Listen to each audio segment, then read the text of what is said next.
Good morning students. आज हम फिर से हिंदी साहित्य की क्लास में मिल रहे हैं। आज हम हिंदी साहित्य का चैप्टर नंबर 4 कठपुतली पढ़ेंगे। कठपुतली के कवि हैं भवानी प्रसाद मिश्र।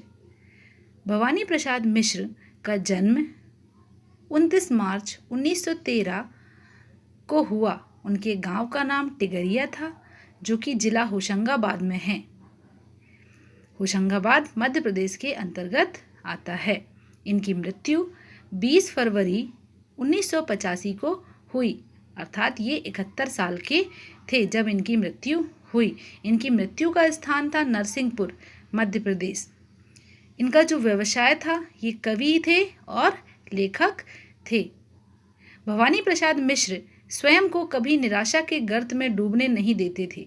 जैसे 7 बार मौत से वे लड़े, वैसे ही आज़ादी के पहले गुलामी से लड़े और आज़ादी के बाद तानाशाही से भी लड़े। आपातकाल के दौरान नियम पूर्वक सुबह दोपहर शाम तीनों बेलाओं में उन्होंने कविताएं लिखीं, जो बाद में त्रिकाल संध्या नामक पुस्तक में प्रकाशित हुई। तो ये था भवानी प्रसाद मिश्र का छोटे रूप में जीवन परिचय।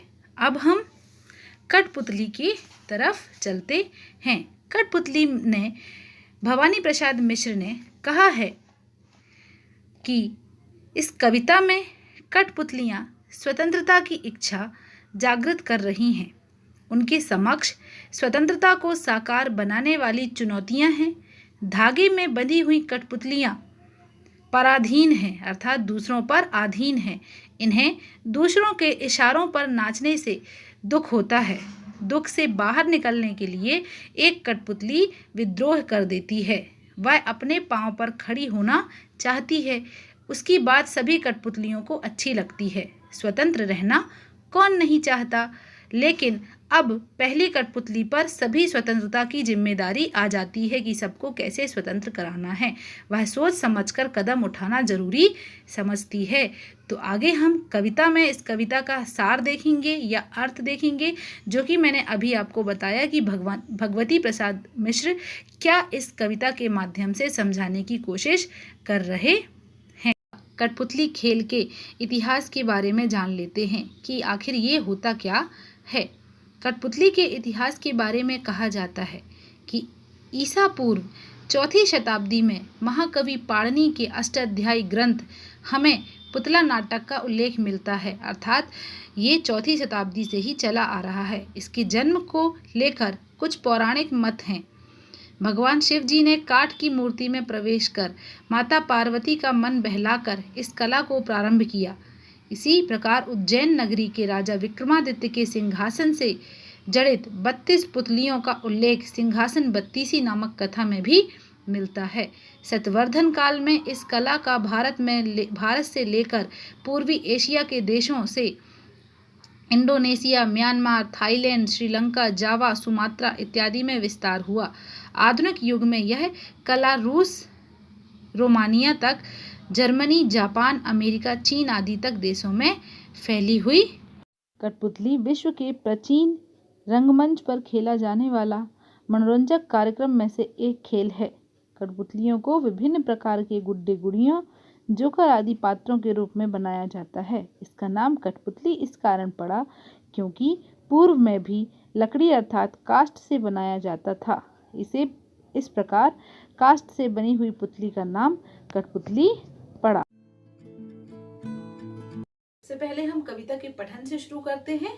तो कविता है कठपुतली।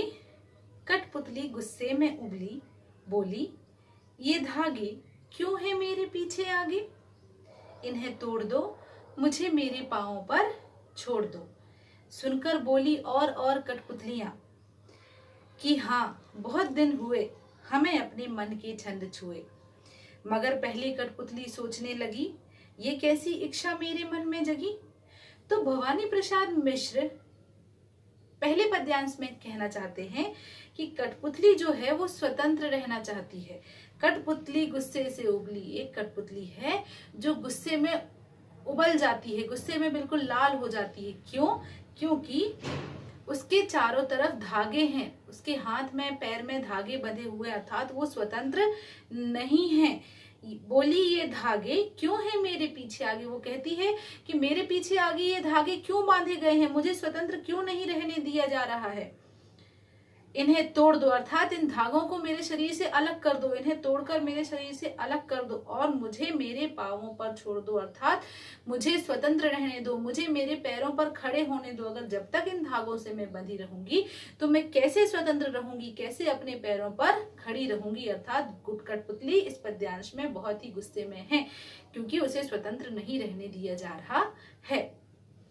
फिर दूसरा पद्यांश है, सुनकर बोली और कठपुतलियां कि हाँ बहुत दिन हुए हमें अपने मन के छंद छुए। जैसे ही पहली कठपुतली बोलती है कि स्वतंत्र रहना है, मुझे मेरे पांवों पर खड़े रहना है, तो उसकी बातें सुनकर दूसरी कठपुतलियां भी कहने लगती है कि हाँ तुम सही कह रही हो, बहुत दिन हो गए हमें मन के छंद अर्थात खुश रहे हुए, अपनी खुशी से जिए हुए, अपने पैर में खड़े हुए।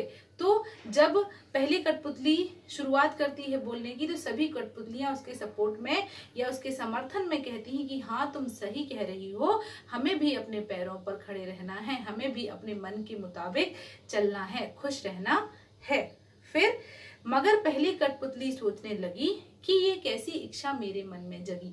जैसे ही सभी कठपुतलियां कहती हैं कि हाँ हमें स्वतंत्र रहना है, तो जो पहली कठपुतली थी जिसने शुरुआत की थी वो सोच में पड़ जाती है कि ये कैसी इच्छा है जो मैंने अपने मन में जगा ली है, क्या ये सही है, क्या हम अपने पैरों में खड़े हो सकते हैं, क्या मैं इन सबको भी स्वतंत्र करा सकती हूँ, क्या हम सभी स्वतंत्र रह सकते हैं। तो पहली कठपुतली दूसरी कठपुतलियों की बातें सुनकर सोच में पड़ जाती है कि क्या स्वतंत्रता हमें मिलेगी।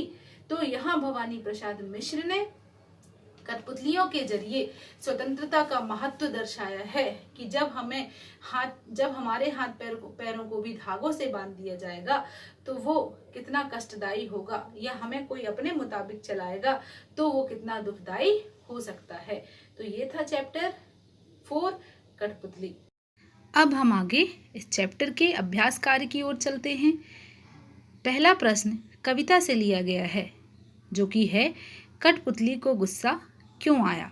इसका उत्तर होगा कठपुतली को गुस्सा आया क्योंकि वह बहुत दिनों से धागे से बंधी थी तथा दूसरे लोग अपनी उंगलियों के इशारे पर उसे नचा रहे थे।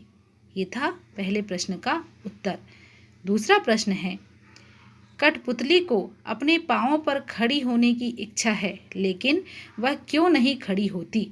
तो उत्तर दिया गया है कठपुतली को अपने पांवों पर खड़े होने की इच्छा है लेकिन वह खड़ी नहीं होती क्योंकि वह दूसरे पर आश्रित है, उसका स्वयं पर कोई वश नहीं है, वह दूसरों की इच्छा पर ही अपने हाथ पैर चला सकती है। फिर है प्रश्न तीसरा, पहली कठपुतली की बात दूसरी कठपुतली को क्यों अच्छी लगी। तो उत्तर है पहली कठपुतली की बात दूसरी कठपुतली को अच्छी लगी क्योंकि वे सब भी आज़ाद होना चाहती थीं। फिर प्रश्न चौथा, पहली कठपुतली ने स्वयं कहा कि ये धागे क्यों हैं मेरे पीछे आगे, इन्हें तोड़ दो, मुझे मेरे पांवों पर छोड़ दो। तो फिर वह चिंतित क्यों थी, उसे चिंता क्यों होने लगी कि मुझसे ये सब ऐसा क्यों कह रही हैं। तो उत्तर है पहली कठपुतली बंधन का जीवन जीते हुए थक गई थी, इसलिए वह आज़ाद होना चाहती थी। पर जब सभी कठपुतलियाँ उसकी हाँ में हाँ मिलाने लगीं तो वह डर गई कि मैं इन सब की स्वतंत्रता की जिम्मेदारी कैसे उठाऊंगी। तो यहाँ हमारा अभ्यास कार्य समाप्त होता है।